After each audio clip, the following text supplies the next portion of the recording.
Star Wars, From the Adventures of Luke Skywalker, by George Lucas. Prologue. Another galaxy, another time. The old republic was the republic of legend, greater than distance or time.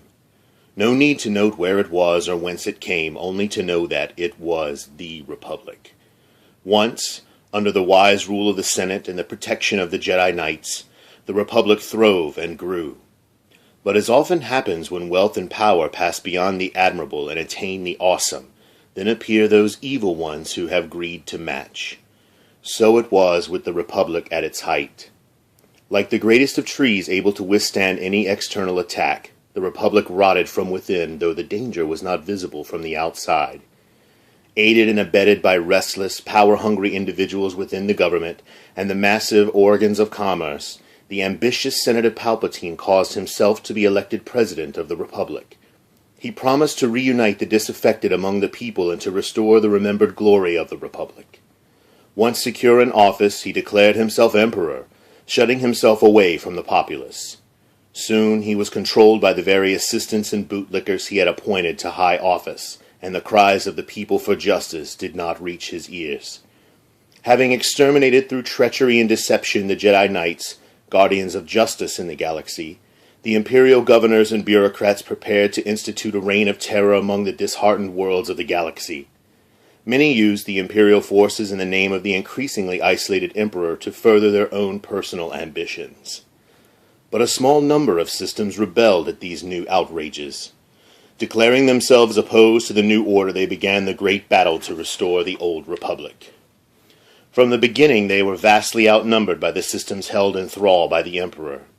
In those first dark days, it seemed certain the bright flame of resistance would be extinguished before it could cast light of new truth across the galaxy of the oppressed and beaten peoples. From the First Saga, Journal of the Wills. Chapter 1. It was a vast shining globe, and it cast a light of lambent topaz into space, but it was not a sun. Thus the planet had fooled men for a long time. Not until entering close orbit around it did its discoverers realize that this was a world in a binary system and not a third sun itself. At first it seemed certain nothing could exist on such a planet, least of all humans.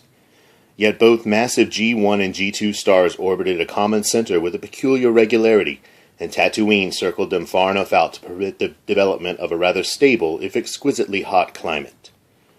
Mostly this was a dry desert of a world, whose unusual star-like yellow glow was the result of a double sunlight striking sodium-rich sands and flats. That same sunlight suddenly shone on the thin skin of a metallic shape falling crazily toward the atmosphere. The erratic course of the galactic cruiser was intentional, not the product of injury but of a desperate desire to avoid it. Long streaks of intense energy slid close past its hull, a multi-hued storm of destruction like a school of rainbow remoras fighting to attach themselves to a larger, unwilling host. One of those probing, questing beams succeeded in touching the fleeing ship, striking its principal solar fin. Gem-like fragments of metal and plastic erupted into space as the end of the fin disintegrated. The vessel seemed to shudder. The source of those multiple energy beams suddenly hove into view, a lumbering imperial cruiser, its massive outline bristling cactus-like with dozens of heavy weapons emplacements. Light ceased arcing from those spines now as the cruiser moved in close. Intermittent explosions and flashes of light could be seen in those portions of the smaller ship which had taken hits. In the absolute cold of space, the cruiser snuggled up alongside its wounded prey. Another distant explosion shook the ship, but it certainly didn't feel distant to R2-D2 or C-3PO. The concussion bounced them around the narrow corridor like bearings in an old motor. To look at these two, one would have supposed that the tall, human-like machine 3PO was the master and the stubby, tripodal robot R2-D2 an inferior. But while 3PO might have sniffed disdainfully at the suggestion, they were in fact equal in everything save loquacity. Here, 3PO was clearly and necessarily the superior.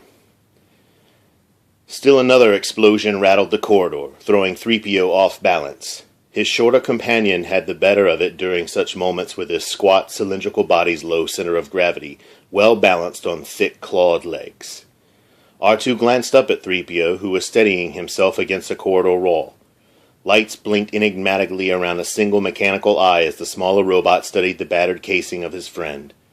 A patina of metal and fibrous dust coated the unusually gleaming bronze finish, and there were some visible dents, all the result of the pounding the rebel ship they were on had been taking. Accompanying the last attack was a persistent deep hum which even the loudest explosion had not been able to drown out. Then, for no apparent reason, the basso thrumming abruptly ceased, and the only sounds in the otherwise deserted corridor came from the eerie, dry twig cackle of shorting relays or the pops of dying circuitry. Explosions began to echo through the ship once more, but they were far away from the corridor. 3PO turned his smooth, human-like head to one side. Metallic ears listened intensely. The imitation of a human pose was hardly necessary. 3PO's auditory sensors were fully omnidirectional, but the slim robot had been programmed to blend perfectly among human company. This programming extended even to mimicry of human gestures.